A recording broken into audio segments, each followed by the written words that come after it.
Direktur Lokataru Foundation, Del Pedro Marhain, ditangkap usai demo yang terjadi pada akhir Agustus lalu. Del Pedro dan sejumlah aktivis ditangkap atas tuduhan penghasutan massa untuk bertindak rusuh saat unjuk rasa. Lalu bagaimana proses hukum terhadap mereka? Kita akan bahas bersama dengan Komisioner Kompolnas Yusuf Warsim, kemudian Direktur Eksekutif Amnesty International Indonesia Usman Hamid, dan anggota Komisi 3 DPR RI fraksi PDIP Iwayan Sudirta. Selamat pagi Bapak-Bapak. Selamat Selamat pagi pagi. semuanya. Ya, baik.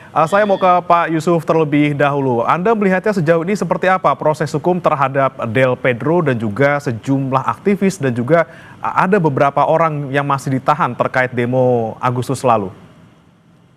Ya, terima kasih. Ya, pertama tentu khusus Del Pedro ini memang kita sangat terkejut terkait dengan penangkapannya.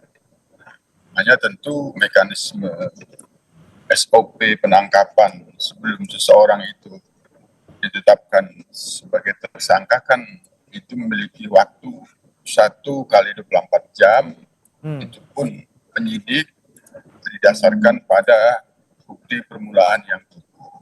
Apabila dalam 1 kali 24 jam ternyata memang tidak cukup bukti, sebagaimana yang lain itu juga sudah dibebaskan. Namun selanjutnya dalam pantauan Kompolnas, Del Pedro ini tidak dibebaskan, namun kemudian ditetapkan sebagai tersangka. Nah, penyidik sendiri meyakini bahwa dalam proses ini memiliki alat bukti yang cukup ya, minimal 2 alat bukti. Tentu memang ya penyidik kan di dalam konteks penegakan hukum merupakan penafsir awal terkait dengan norma.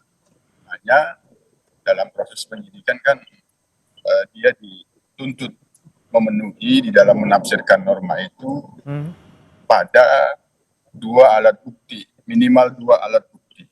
Jika 2 alat bukti itu cukup, maka disitulah penyidik berwenang menetapkan seseorang sebagai tersangka. Tentu proses ini sudah kita lihat, termasuk kemarin kita ada rapat koordinasi antar kementerian yang itu dipimpin oleh Pak Menko Hukum, yang itu juga sudah melihat ke ke Polda Metro Jaya. Nah, tentu kita memahami bahwa ya proses hukum itulah yang terus berjalan, kami awasi, sehingga dalam hal ini tentu karena satu penangkapan, yang kedua penetapan tersangka sendiri kan bisa diuji di pra peradilan, apakah sah atau tidak itu tentu perlu digunakan. Yang kedua, kita tentu tetap memastikan bahwa itu proses model di dalam penanganan kaitannya dengan pelaku kerusuhan, termasuk yang khusus yang ini disangkakan pada Del Pedro, tentu hak-hak tersangka itu dapat terpenuhi, termasuk di dalam dirinya ya hak untuk diam, hak untuk membela diri, itu kan ada hak yang harus dihormati.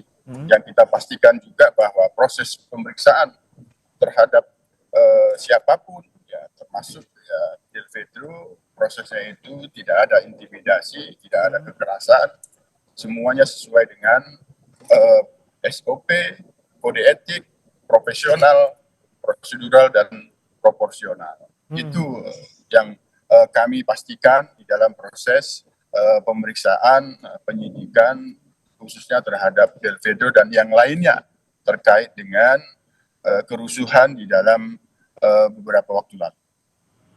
Oke, kalau dari Kompolnas sendiri, Pak Yusuf, ini kalau kita melihat ada beberapa hal yang disampaikan oleh pihak aktivis gitu ya kemarin terkait dengan dibilangnya ini penetapan tersangka terburu-buru gitu semuanya seakan-akan kriminalisasi. Anda apakah juga mendorong untuk bisa proses hukum terhadap para aktivis ini bisa dihentikan?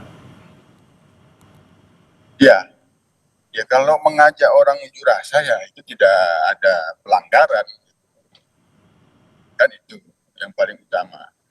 bagaimana selanjutnya bukti-buktinya, apakah itu memang hanya mengajak orang untuk unjuk rasa, itu kan hak ya, hak menyampaikan pendapat di muka umum. Kita ajak orang lain untuk menyampaikan pendapat di muka umum itu ya nggak ada masalah, itu nggak ada pelanggaran itu. Tapi di dalam persoalan khusus DLPD ini meyakini bahwa penyidik tidak dalam konteks yang dimaksud mengajak orang lain untuk unjuk rasa, mengajak orang lain untuk menyampaikan pendapat di muka umum. Oleh karena itu, Kompolnas sendiri sekali lagi memposisikan sebagai pengawas fungsional, tidak berposisi sebagai seolah penyelidik ataupun penyidik sebagaimana diatur dalam KUHP ya. Sejauh yang kita lihat ada hal-hal yang perlu dipertanyakan terkait dengan SOP. Ini yang kita pastikan bahwa proses pemeriksaan itu tidak boleh bertentangan dengan SOP. Nah, oleh karenanya kami ya, karena ini perlu dipastikan apakah sah atau tidak, maka berpendirian apabila memang bisa digunakan hak daripada Del Pedro untuk menguji di pra-peradilan, kita sarankan demikian. Oke, baik. Saya ke Pak Usman. Pak Usman, Anda melihat apa yang kemudian saat ini dialami oleh Del Pedro dan juga kawan-kawan. Ini kan ada yang bilang bahwa ya mereka hanya mengajak untuk berpendapat gitu ya, mengajak untuk berdemo, mengajak untuk bisa menyuarakan aspirasi di tengah masyarakat. Kemudian dalam tanda kutip ini mereka dibilang kriminalisasi dan juga terburu-buru. Anda melihatnya seperti apa, Pak Usman? Ya, kami sudah mempelajari proses penangkapan tersebut dan kami berkesimpulan bahwa penangkapan itu menyimpangi kaidah-kaidah hukum acara yang benar, mulai dari surat penangkapan sampai dengan perlakuan aparat terhadap Del Pedro ketika dibawa ke Polda Metro Jaya. Nah, yang kedua, kami juga sudah mempelajari pasal-pasal yang dikenakan kepada Del Pedro. Dan kesimpulan kami, buktinya sangat lemah. Baik itu berkaitan dengan misalnya dugaan penghasutan untuk melakukan kekerasan, maupun juga penghasutan terhadap anak untuk misalnya terlibat di dalam kegiatan politik, unjuk rasa, atau larangan lain yang ada di dalam konvensi anak atau di dalam undang-undang perlindungan anak. Dengan demikian kami meminta atau merekomendasikan kepada kepolisian daerah Metro Jaya untuk menghentikan penyidikan tersebut. Gitu. Yang pertama, kalau memang kepolisian serius dalam mencari siapa dalam kerusuhan, siapa yang melakukan kerusuhan, menyerang polisi, maka mereka bukanlah sasaran. Itu saya kira salah sasaran. Kalau pihak kepolisian tidak bisa juga melakukan mengeluarkan SP3, setidak-tidaknya permohonan penahanan mereka, saya juga ikut menandatanganinya, dikabulkan. Gitu. Saya kira ini penting untuk menjaga kredibilitas kepolisian yang sangat merosot dalam beberapa pekan yang terakhir. Harapan kami pada Kompolnas juga demikian, melakukan pengkajian sekaligus juga melakukan peninjauan lebih kritis terhadap proses penangkapan terhadap Del Pedro Marhain, terhadap Harik Anwar, terhadap Syahdan Hussein, dan lain-lainnya. Dan kami mendesak agar seluruhnya dibebaskan, termasuk juga pelajar-pelajar yang masih ditahan atau mahasiswa yang masih ditahan, dan juga para aktivis hak asasi manusia yang masih ditahan. Oke, baik, didorong untuk kemudian penangguhan penahanan, dibebaskan, kalau bisa ya dihentikan penyidikannya. Tapi dihentikan, karena buktinya sangat lemah. Oke, saya coba ke Pak Wayan dulu. Pak Wayan, ini kan kemarin Pak Yusril sempat mengunjungi Polda Metro Jaya, kemudian menjenguk Del Pedro dan juga sejumlah tahanan lainnya, kemudian juga sempat ke Makassar untuk menjenguk tahanan demo lainnya. Tapi yang kemudian kita soroti kemarin ketika Pak Yusril ini bilang ya minta untuk dijalani proses hukumnya seperti itu. Anda melihatnya seperti apa dari pemerintah menanggapi mungkin suara-suara masyarakat yang menuntut untuk para aktivis ini dibebaskan seperti itu?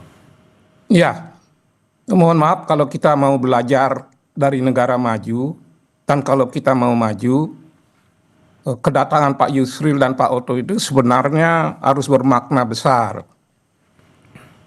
Apakah bermakna besar? Tergantung.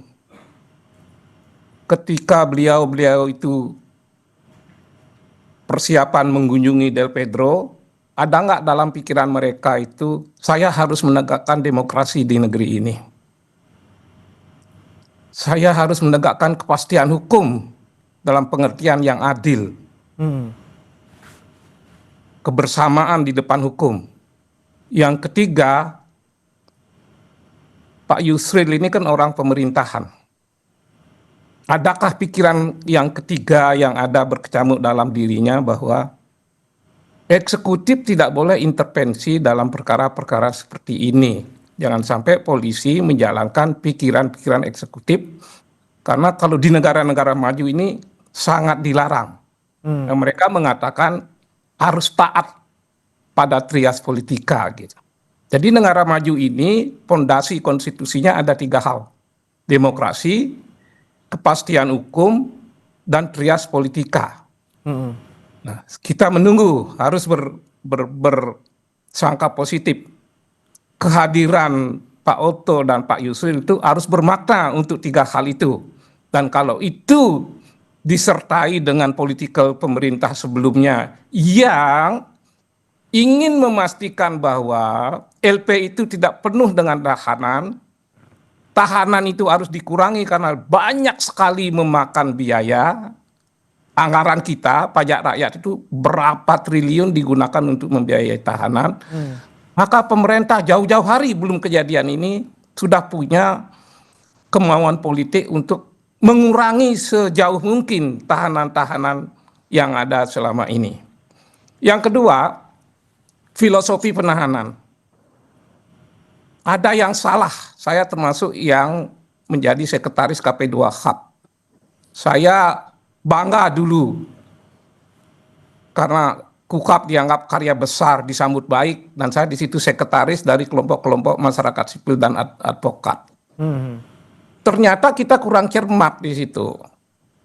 Orang kok bisa ditahan karena ada kekhawatiran akan melarikan diri, kekhawatiran mengulangi perbuatannya. Ya.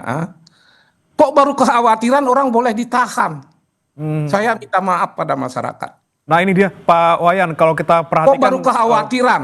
Jangan sampai beringin dikira hutan, itu kan bahaya. Nah ini ketika ada penahanan itu kan terlalu subjektif. Yang kemudian ya, ada. Kalau aparatnya betul-betul objektif. Tapi kalau nggak objektif, kekhawatiran itu dia buat sendiri. Oke. Kalau dari Pak Wayan sendiri memandangnya seperti apa? Harus dibebaskankah aktivis ini yang ditahan ini, Pak? Ya. Kalau Anda melihatnya sendiri dengan pandangan Anda tadi, apakah memang mereka yang ditahan ini, yang aktivis ini yang kemudian tidak menimbulkan kekhawatiran sebenarnya harus dilepaskan? Iya kan, terlepas dari kasusnya karena saya tidak ikut dan saya mengimbau sebenarnya. Betul nggak ada pelanggaran? Mas Usman ini kan bukan orang sembarangan juga. Mas Usman ini mengingatkan bahwa ketika Del Pedro mau dibawa ke kantor kepolisian, ada perlakuan-perlakuan yang tidak wajar, tidak baik. Nah kalau dari sisi itu, kita harus mengingatkan kepolisian dan keluarganya. Kalau memang ada pelanggaran, datang aja ke Komisi 3. Komisi 3 nggak bisa intervensi. Tapi Komisi 3 sekecil apapun punya kewenangan mengawasi kepolisian. Kita akan panggil kepolisian kalau ada pelanggaran. Karena dalam situasi seperti ini tidak seorang pun yang boleh membuat masalah baru gitu. Apalagi kalau latar belakang Del Pedro ini kan sama punya latar belakang sama dengan Mas Usman. Iya. Punya keyakinan tersendiri terhadap pola pikir aktivis masyarakat sipil. Saya sendiri belajar walaupun tidak lama, cuma 3 tahun di LBH. Tapi kemudian saya menjadi pengacara ICW. Tahu banget pikiran mereka. Apakah ada nasionalisme di antara mereka? Pengalaman saya membuktikan dasar mereka itu adalah nasionalisme, kebangsaan, persatuan, kepentingan masyarakat. Oleh karena itu, mereka tidak bisa disamakan secara langsung atau secara gebiah-uyah ini kelompok-kelompok kriminal. Tidak mudah begitu, kecuali memang ada bukti gitu. Oke, nah ini kita bicara soal bukti tadi Pak Usman juga sempat menyebutkan bahwa bukti-bukti yang Tapi kalaupun ada yang- bukti, ya. perlu nggak mereka ditahan? Nah, Pembahasan pada waktu KUHP itu dirancang, oke. Jadi penahanan pertama, hanya boleh Baik, dilakukan kami tangkap. kalau keadaan terpaksa. Kenapa? Udah ada penyitaan, udah ada penggeledahan, oke. udah ada aturan mengenai cekal, udah ada aturan harus ada 2 alat bukti. 4 hal itu sudah menjaga. Ya. Ini polisi diberikan kewenangan menahanan, tapi harus dibingkai dengan 4 hal sehingga tidak mudah melakukan penahanan. Untuk apa menahan kalau udah ada 2 alat bukti? Oke. Kalau udah ada 2 alat bukti, perlu nggak mereka ditangkap dan ditahan? Oke, ini yang Nah, kemudian kami tangkap Pak Kalau Wayan. belum ada Saya alat mau- bukti, gimana mereka ditahan? Oke, saya mau ke Syaratnya Pak harus Yusuf alat. lagi. Pak Yusuf, tadi ini, disampaikan oleh Pak Usman dan aparat juga penyidik Pak Wayan. harus tahu. Punten, Pak Wayan, kami tangkap maksudnya Pak, kami ke Pak Yusuf dulu. Pak Yusuf, bukti, ini kita ngomongin soal bukti Pak. Tadi Pak Usman bilang bukti yang ditemukan lemah gitu ya untuk menjerat Del Pedro juga kawan-kawan. Kemudian perlu nggak sih sebenarnya ditahan karena tadi ancaman tidak ada gitu ya kalau dari kata Pak Wayan. Pak Yusuf lihatnya seperti apa dari kepolisian untuk menangani kasus Del Pedro dan juga kawan-kawan? Ya, tadi saya kira sepakat dengan Pak Wayan, termasuk Komisi 3, Kompolnas tidak bisa mengintervensi penyidik. Hanya yang dimaksud oleh Pak Susman tadi sangat paham bahwa ya, kita sebagai pengawas memang perlu mengajukan pertanyaan-pertanyaan kritis terhadap yang dilakukan oleh penyidik. Nah, terkait dengan ditahan atau tidak ditahan, penyidik sendiri tentu sudah diberikan rambu-rambunya, dasar-dasarnya oleh KUHP. Nah, ada alasan yang sifatnya subjektif, ada alasan yang objektif, menahan atau tidak menahan, tentu itu kewenangannya ada pada penyidik, itu harus kita hormati. Nah, kita bersaran dibebaskan, ya bisa saja kita bebaskan. Kita minta ditangguhkan penahanan, bisa saja dengan alasan-alasan. Yang kedua, terkait dengan alat bukti, sekali lagi bahwa apa yang dimaksud alat bukti di dalam 184 itu sudah kita tanyakan pada penyidik, dan penyidik meyakini bahwa minimal 2 alat bukti itu ada dan sudah ditunjukkan kepada kita, ya itu ya kita hormati. Oleh karena itu ketika ada keraguan terhadap 2 alat bukti itu, maka penyidik siap diuji di dalam pra peradilan. Itulah sikap daripada penyidik Polda Metro Jaya, khususnya terhadap penyidikan terhadap Del Pedro. Oke, baik. Saya mau ke Pak Usman lagi. Pak Usman, perlukah kita sampai ke tahap pra peradilan atau ya udah langsung saja dihentikan penyidikannya kalau misalnya memang kita melihat tidak ada unsur pidana di sana? Ya, saya tetap meminta agar itu dihentikan penyidikannya dan mereka dibebaskan. Setidak-tidaknya kalau memang tidak bisa dihentikan, pemenuhan terhadap penangguhan yang diajukan oleh mereka. Saya kira itu akan lebih menjernihkan permasalahan. Saya mengerti bahwa Del Pedro ini adalah sosok yang sangat berani dalam mendampingi para pelajar yang pada hari Senin tanggal 25 Agustus itu ditangkap oleh kepolisian. Istilahnya diamankan. Nah, belakangan ini ada praktek di mana dalam jumlah ratusan massa atau puluhan massa, ada beberapa yang katakanlah melakukan pelanggaran hukum, lalu bukan orang-orang tertentu saja yang dilakukan pengamanan, tapi seluruhnya diamankan dalam jumlah yang massal, lalu dibawa ke Polda Metro Jaya. Yang menurut Del Pedro, itu adalah para pelajar dan kemudian didata, datanya itu kemudian digunakan untuk mencabut atau meminta pemerintah provinsi agar mencabut KJP mereka, sekaligus juga diserahkan kepada sekolah untuk memberikan sanksi kepada mereka. Nah, kalau sudah demikian halnya, kepolisian bukan saja melanggar hukum acara pidana dalam konteks tidak memberikan surat perintah penangkapan atau penjemputan paksa atau memberikan perlakuan verbal yang bernada intimidatif, tetapi juga lebih jauh bisa dipandang melanggar hak-hak asasi anak gitu. Nah, ini posisi yang saya kira harus dijernihkan. Yang kedua yang juga sangat penting adalah proses pra peradilan itu bisa saja diserahkan, tetapi semakin lama kepolisian menunda ini, semakin kredibilitas kepolisian akan merosot gitu. Padahal kepolisian ditunggu oleh masyarakat di dalam mengungkapkan siapa sesungguhnya dalang kerusuhan di balik Agustus yang kemarin itu, yang menunggangi demonstrasi, yang menciptakan penyulutan-penyulutan kerusuhan, termasuk dugaan keterlibatan anggota TNI. Kalau ada misalnya, itu bagaimana tindak lanjutnya gitu. Jadi saya kira masyarakat sedang menunggu jawaban pihak kepolisian melalui proses penegakan hukum yang adil, termasuk penindakan terhadap mereka yang memperlakukan mahasiswa, pelajar, dan juga aktivis di dalam demonstrasi itu dengan perlakuan yang merendahkan martabat manusia, menganiaya mereka, memukuli mereka, bahkan kematian salah seorang mahasiswa, Iko, dari Universitas Negeri Semarang misalnya gitu, sebelum ia meninggal dunia, ia mengigau dengan berteriak agar tidak dipukuli oleh pihak kepolisian. Ampun Pak, tolong jangan pukuli saya. Jadi ada banyak kasus di mana aktivis, bahkan beberapa freelance jurnalis melaporkan kepada kami dengan kondisi luka di muka, luka di wajah, dengan hidung yang patah dan seterusnya. Nah, itu kepolisian harus menindak anggotanya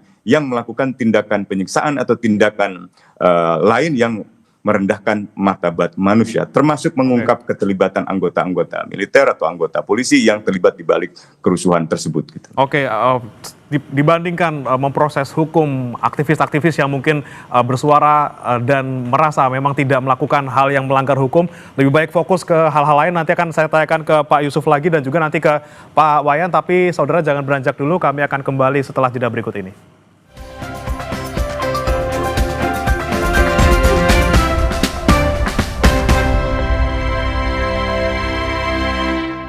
Kami di Sapa Indonesia Pagi, saudara, masih membahas terkait dengan proses hukum terhadap sejumlah aktivis dan juga pendemo yang ditahan imbas dari demo akhir Agustus lalu. Masih bersama kami saudara Yusuf Warsim, Komisioner Kompolnas, kemudian Usman Hamid, Direktur Eksekutif Amnesty International Indonesia dan juga anggota Komisi 3 DPR RI fraksi PDIP, Iwayan Sudirta. Saya mau ke Pak Wayan dulu. Pak Wayan, Anda sudahkah berkomunikasi ataupun misalnya akan memanggil kepolisian terkait dengan proses hukum terhadap para pendemo ini?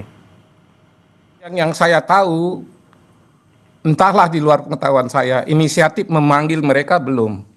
Seperti kata tadi, sering mekanisme yang digunakan Komisi 3, mereka menerima audiensi atas permohonan. Maka ketika ada isu-isu pemukulan, ada perlakuan yang tidak wajar, ini harus disampaikan ke Komisi 3 agar Komisi 3 didorong untuk mengagendakan pembahasan untuk mengawasi petugas-petugas yang melanggar hukum. Tapi sebelum itu, kalau saya sepintas nanti ditafsirkan akan memojokkan polisi, tidak.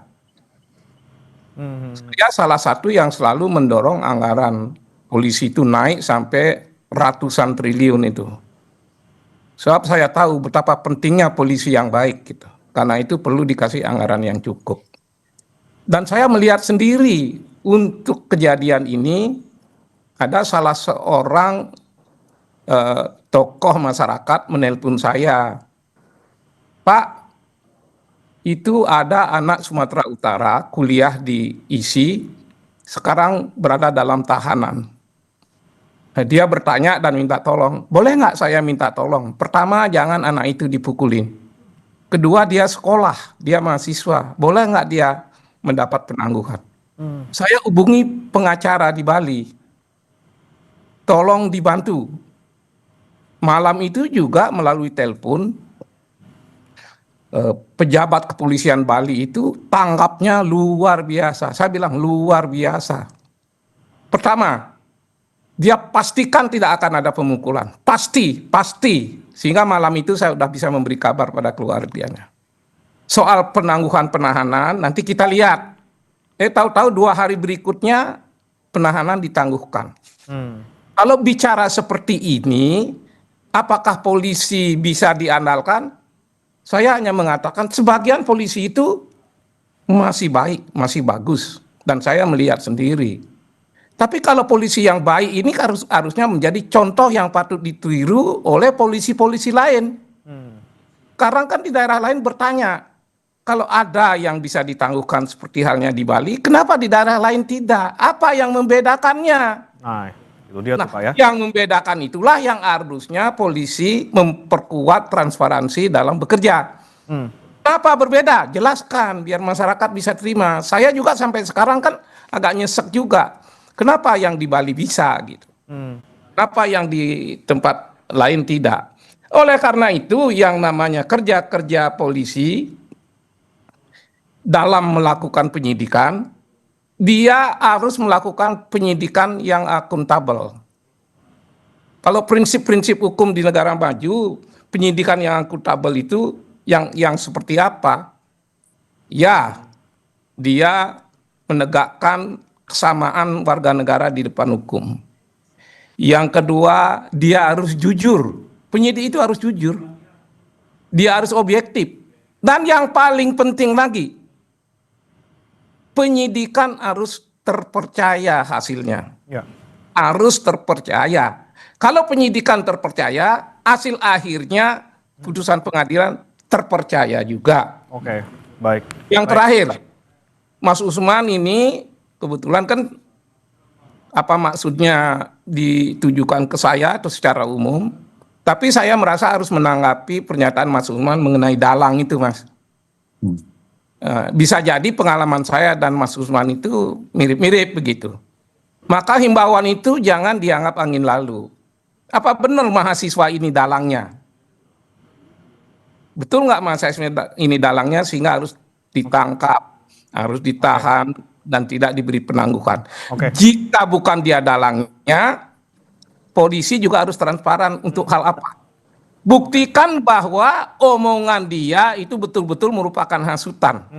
Buktikan hasutan itu ditujukan pada orang-orang tertentu. Ya, Buktikan orang-orang tertentu itu melakukan pengerusakan. baik. Buktikan akibat pengerusakan itu merupakan kausalitas antara aktivis ini dengan kerusakan yang ditimbulkan. Oke. Jangan sampai yang menghasut dalang atau orang lain yang kita tidak boleh buruk sangka, lalu yang ditimpakan sebagai penghasut orang-orang yang mendorong adanya demokratisasi, demonstrasi, lalu mereka dianggap penghasut.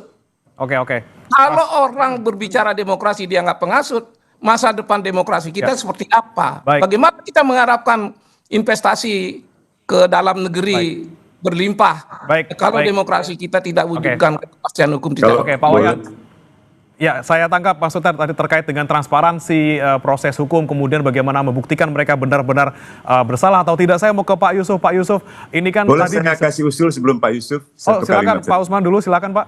Mungkin Pak Wayan perlu menimbang pembentukan sebuah komisi investigasi di parlemen gitu, agar proses penyelidikan terhadap kerusuhan dan dalangnya, termasuk mencari jawaban atas pertanyaan-pertanyaan kritis tadi dari Pak Wayan, itu mungkin akan sangat membantu gitu. Jadi komisi penyelidik yang dibentuk oleh DPR RI, saya kira itu sangat dibutuhkan untuk mencari terang apa yang sesungguhnya terjadi di balik peristiwa kerusuhan-kerusuhan tersebut. Oke, kira-kira Demikian bisa saya kembalikan. Pak Wayan nanti kira-kira bisa Ya, membentuk gagasan komisi itu investigasi. bagus, tapi DPR itu terikat dengan mekanisme, Mas. Tapi ada cara lain yang hasilnya akan sama. Oke. Datang bawa data-data pelanggaran polisi, nanti polisinya dipanggil kok. Mas Oke. Usman saya minta hadir kalau polisi itu dipanggil, Mas. Oke, siap. Kita Jangan- buktikan. Oke. Pikiran kita belum berubah, Mas. Sama aja, cuma tempat kita yang berbeda. Oke, ada mekanisme lain Yang termasuk memanggil mengikat kita. polisi ya terkait Ya. dengan proses hukum Kalau ini. betul ada pelanggaran, selama ini saya akan mengusulkan pada pimpinan Komisi 3 untuk memanggil polisi yang melakukan pelanggaran sampai komandannya. Oke. Biasanya sampai Kapolda itu dipanggil kalau ada pelanggaran di wilayah itu. Oke, ini kita tunggu nanti. Saya bicara data, Pak bukan Wayan pendapat. dipanggil mereka yang terduga melanggar sampai ke atas-atasannya. Saya mau ke Pak Sampai Yusuf Kapolda. lagi. Sampai ke Poldanya paling tidak baik. Saya ke Selama Pak ini Yusuf. Pak begitu, Yusuf, itu fakta, bukan saya- pendapat saya, bukan keinginan saya. Ya, baik. Nah, tolong Mas Usman mengejar forum seperti itu Ya. terwujud. Dan itu praktis banget, Mas. Baik, siap. Hari Baik. itu juga ada Kami tindakan tangkap, biasanya. Pak Wayan. Hari itu Baik. juga ada tindakan.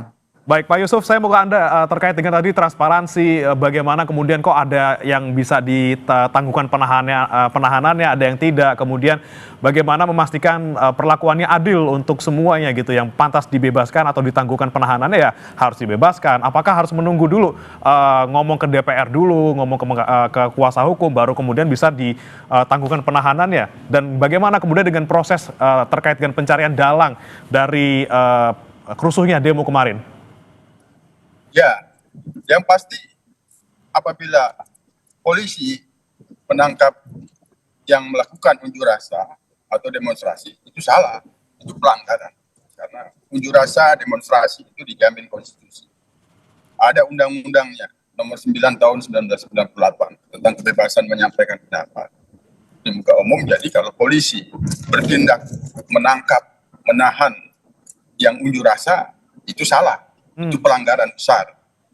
Oleh karenanya, kami sudah lihat bahwa yang ditahan, yang dilakukan proses penyidikan saat ini bukan melakukan unjuk rasa yang diyakini sebagaimana yang dimaksud di dalam Undang-Undang Nomor 9 Tahun 1998.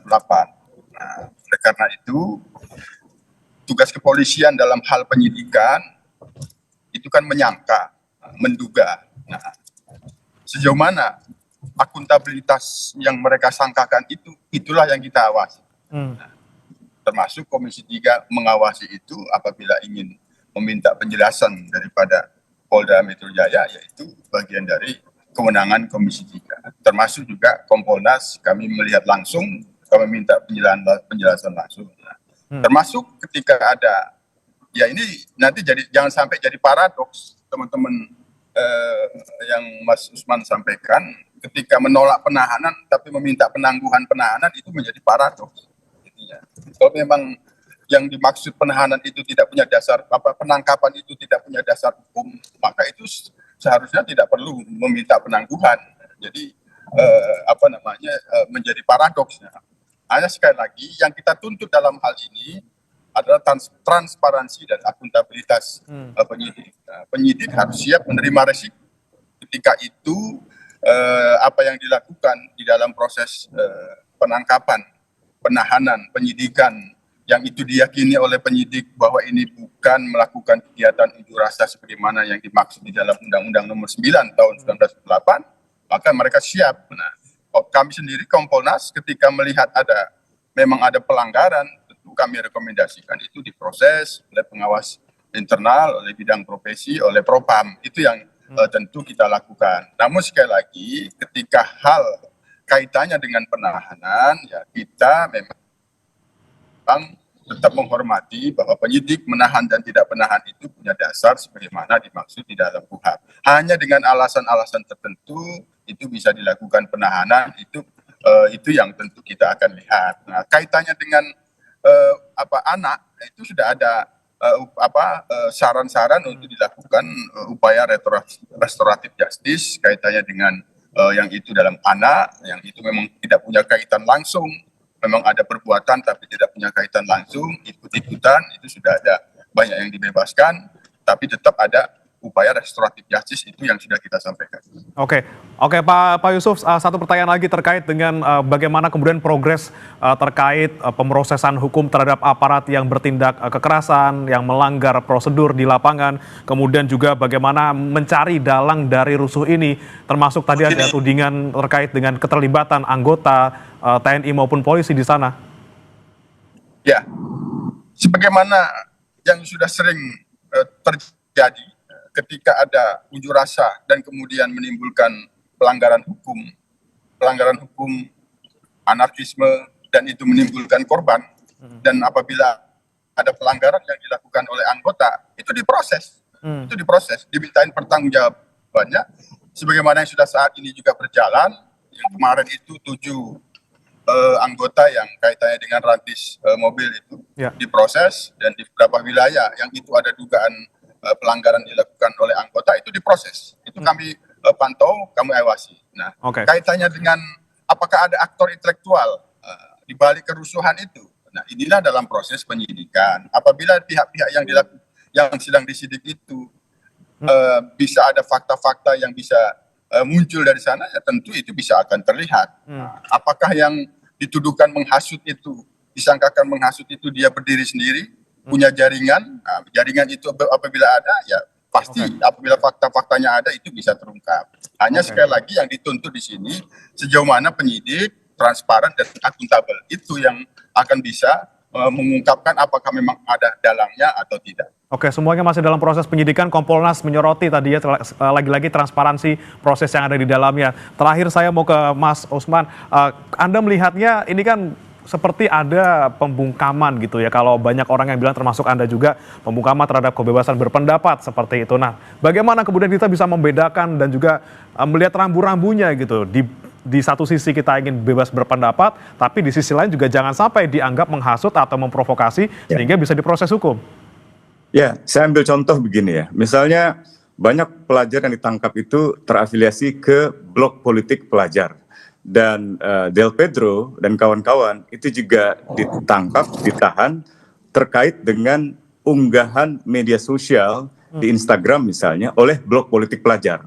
Beberapa informasi yang saya peroleh dari pihak kepolisian misalnya untuk kami pelajari itu menunjukkan misalnya satu unggahan dari Lokataru, tempat di mana Del Pedro memimpin, membuat poster, kira-kira bunyinya begini, Anda pelajar ingin demo, sudah demo, diancam sanksi atau sudah disanksi, kita lawan bareng. Nah, kata-kata kita lawan bareng itu memang ajakan untuk berunjuk rasa. Secara negatif bisa saja disebut menghasut, bisa. Menghasutkan bisa saja menghasut untuk kebaikan atau menghasut unjuk rasa. Itu kalimat yang sangat absurd. Yang kedua, yang ini mungkin lebih bisa ada di abu-abu. Kalimatnya adalah persenjatai diri kalian. Ini kalimat persenjatainya ini mungkin bisa dianggap sebagai seolah-olah ini senjata. Tapi kalimat ujungnya adalah persenjatai kalian dengan konsolidasi. Kalian semua diundang.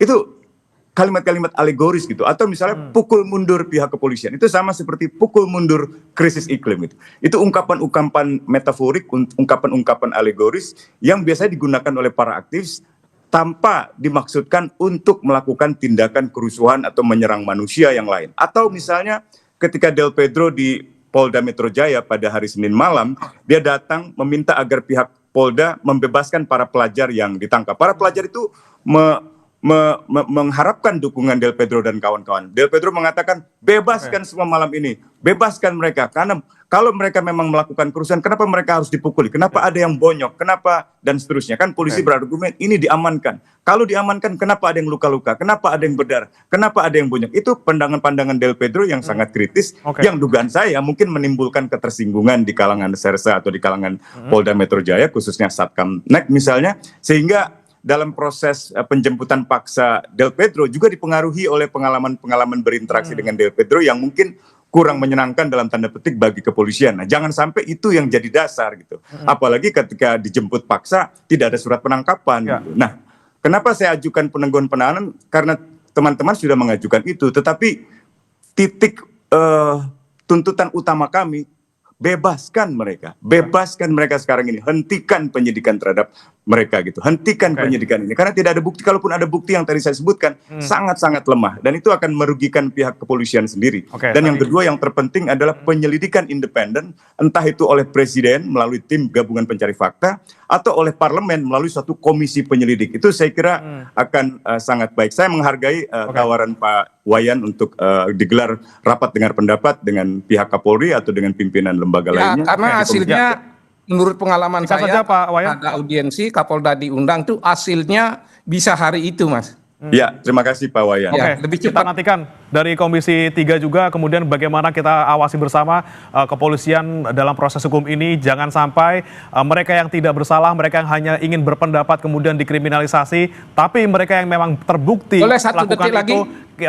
Mohon maaf Pak Wayan, sudah habis waktunya Pak Wayan, tapi kita harapkan semoga mereka yang memang pantas untuk diproses hukum, kita proses hukum, tapi bagaimana kemudian yang mereka tidak pantas untuk diproses hukum juga bisa dibebaskan. Terima kasih Bapak-Bapak sudah bergabung bersama kami, Pak Wayan, Pak Yusuf, dan juga Pak Usman. Selamat pagi Bapak-Bapak.